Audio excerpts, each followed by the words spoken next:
famille étaient réunis autour du lit de l'accouchée. Mon oncle, l'inspecteur aux douanes, me prit délicatement entre ses doigts et m'apporta près de la fenêtre pour me contempler à son aise. Mais la pesanteur de mon petit être le surprit à ce point que le bonhomme effrayé me lâcha et que je m'en allais tomber lourdement sur le carreau, la tête la première. On me crut mort sur le coup, et vous pensez les cris qu'on poussa. Le crâne d'un nouveau-né est quelque chose de si débile, le tissu en est si frêle, la pelure si délicate. Une aile de papillon glissant là-dessus peut causer les plus grands ravages. Oh, surprise! La ténuité de mon crâne se ressentit à peine de cette terrible secousse, et ma tête, en touchant le sol, rendit un son métallique et connu de tous, qui fit dresser 20 oreilles à la fois. On m'entoure, on me relève, on me palpe, et grande fut la stupeur quand le docteur déclara que j'avais le sommet de la tête et la cervelle en or. À preuve, un fragment qui s'en était détaché dans ma chute et qu'on reconnut être un morceau d'or très pur et très fin. Singulier enfant, dit monsieur le docteur en hochant la tête. Destiné à de grandes choses, fit judicieusement observer mon oncle. Avant de se séparer, on se promit le plus grand secret sur l'aventure. Ce fut là la première pensée de ma mère, qui craignait que ma valeur, une fois connue, ne vînt à tenter la cupidité de méchantes gens. J'étais, du reste, un enfant comme tous les autres, mangeant, ou plutôt buvant bien, avec cela très précoce et porteur d'allures drôlettes à dérider le front le plus sévère.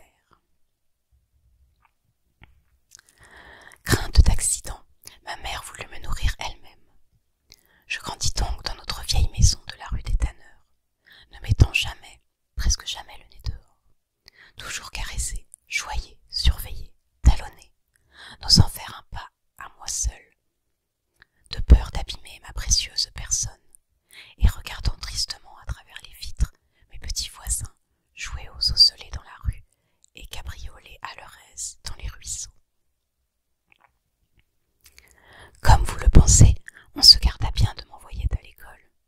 Mon père fit venir à grands frais des maîtres à la maison, et j'acquis en même temps une instruction présentable. J'avouerai même que j'étais doué d'une intelligence qui surprenait les gens, et dont mes parents et moi avions seuls le secret, qui n'eût été intelligent avec une cervelle riche comme la mienne. Un jour ne se passait pas sans que chez nous on ne bénît le ciel d'avoir fait un miracle en ma faveur et d'avoir honoré d'un enfant prodige l'humble demeure du greffier. Ah, faveur maudite, exécrable présent, ne pouviez-vous donc tomber sur la maison d'en face?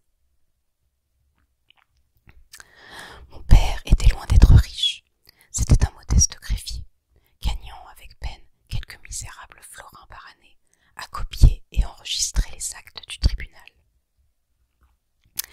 Les dépenses qu'il avait faites pour mon éducation étaient de beaucoup au-dessus de ses forces. Aussi, mes études finies, et comme je prenais pied sur mes 18 ans, se trouva-t-il à bout de ressources. Un soir, en rentrant d'une promenade sur l'esplanade, je trouvai 4 gaillards, fort laids, en train d'inspecter la maison et de tâter le pouls à nos pauvres meubles pour s'assurer de leur santé et de leur valeur.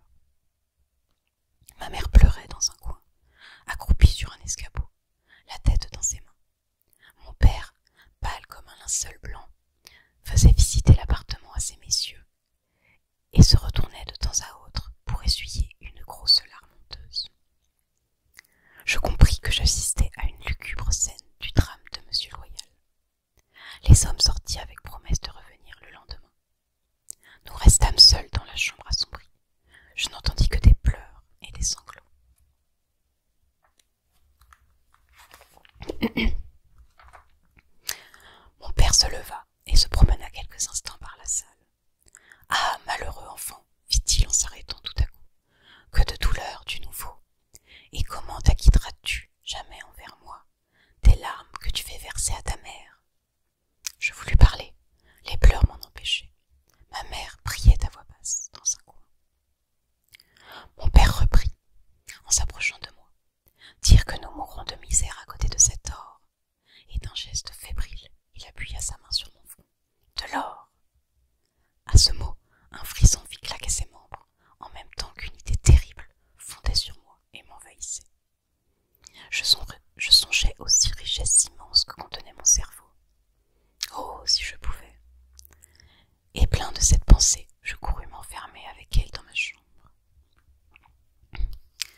richesse à moi?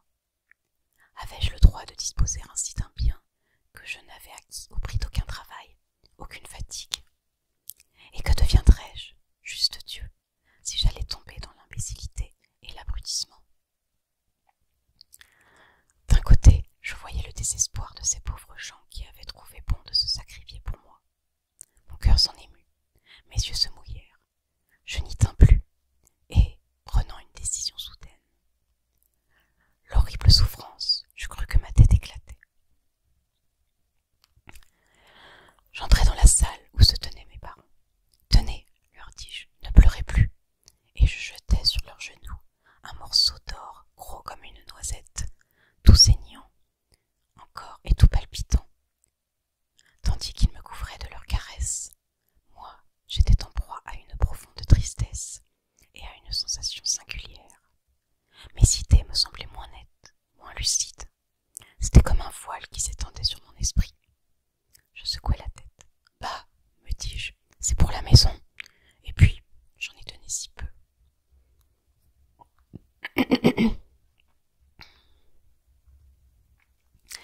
À quelque temps de là, de misérables compagnons de débauche m'entraînèrent à une orgie qui devait me coûter cher. La chose se passait à l'Hôtel de France. On y fit un vacarme du diable. On mit la cave à sec et la vaisselle à sac. Nous nous amusâmes considérablement. Quand le fatal quart d'heure sonna, mes excellents amis, profitant de mon ivresse, jugèrent à propos de s'évader sans m'avertir et sans payer.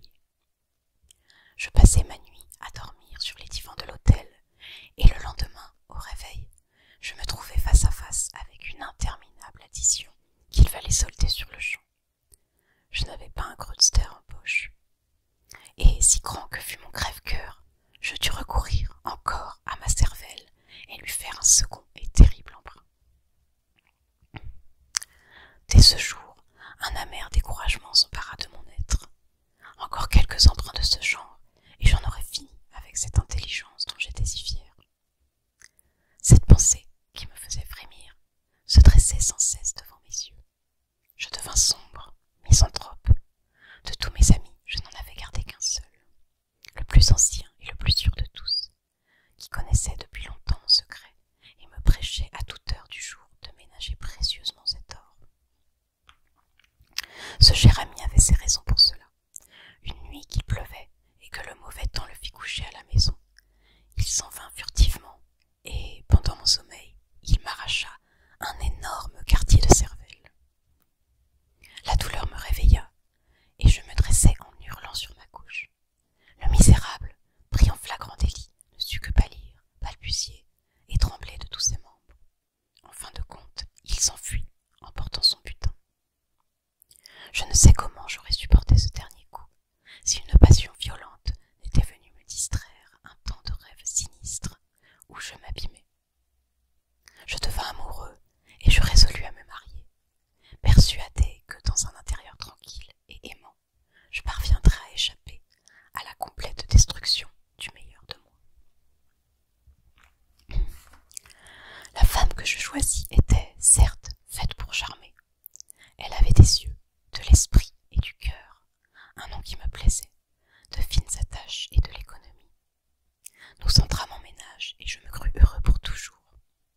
Hélas, du jour de mon mariage datèrent seulement mes vraies souffrances, et c'est là que je devais engloutir le beau lingot d'or qui me restait encore dans le crâne.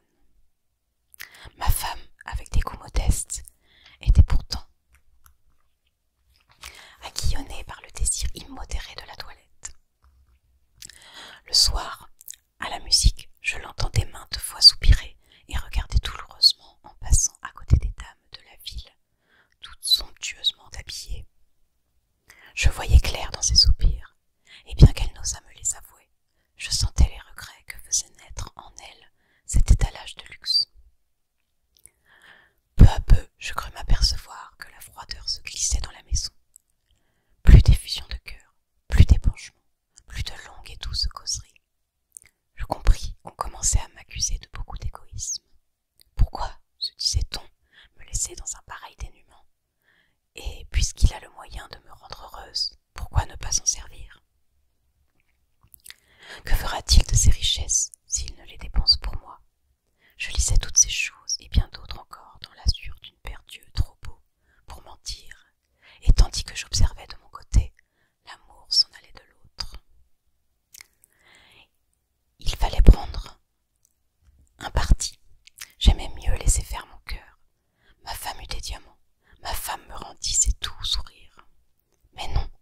ne saurais jamais de quel prix je payais tout cela. Comment faire autrement, puisque je n'avais pas de fortune?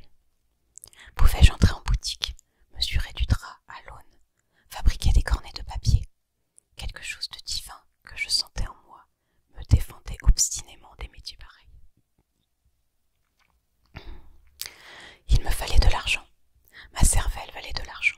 Et ma foi, je dépensais ma cervelle. Dépenses de tous les jours, tortures de toutes les heures. Pour les besoins de la vie, pour les joies de la vanité. Ce soir pour un bal, demain pour le dîner, hier pour une robe, aujourd'hui pour du pain. Le trésor y passait tout entier. Parfois, aux heures de solitude et des regards intérieurs, il me prenait de soudaines rages. Je saisissais ma tête à deux mains, comme pour arrêter les flots d'or qui s'en échappaient. Je criais « Ne t'en va pas, ne t'en va pas !»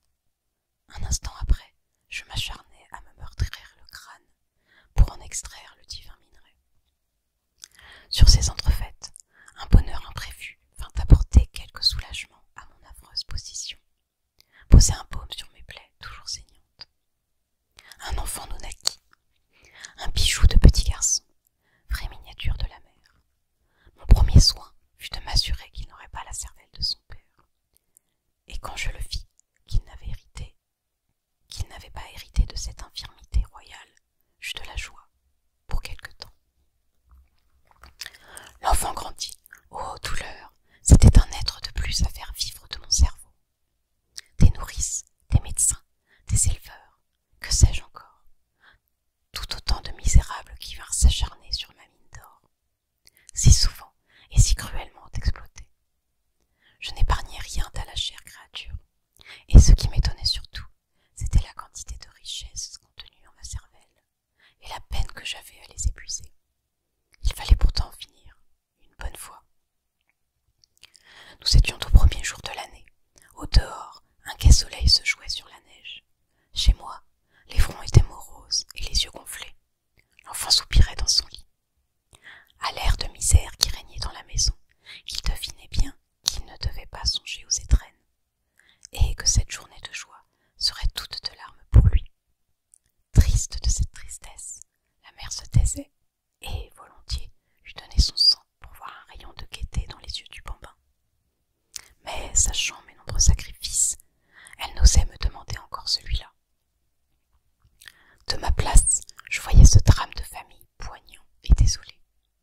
Enfin, n'y tenant plus, je passai dans la chambre voisine, et j'allais à ma cervelle. Dieu vivant, le trésor avait fui. Il en restait à peine un débris, gros comme la moitié de mon petit doigt. Non, jamais, m'écriai-je en frémissant. Au même moment, j'entendis dans la pièce à côté de l'enfant que ma présence ne retenait plus. Partir d'un long sanglot. Je n'hésitai pas.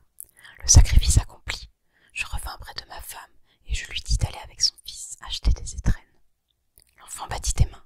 Elle, pleurant de joie, se jeta dans mes bras et se serra sur ma poitrine avec amour.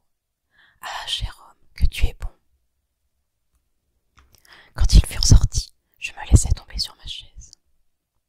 Et je songeai amèrement à ces splendides richesses, dont il ne me restait plus désormais la moindre parcelle et qu'il ne m'était plus donné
j'espère qu'elle vous a plu.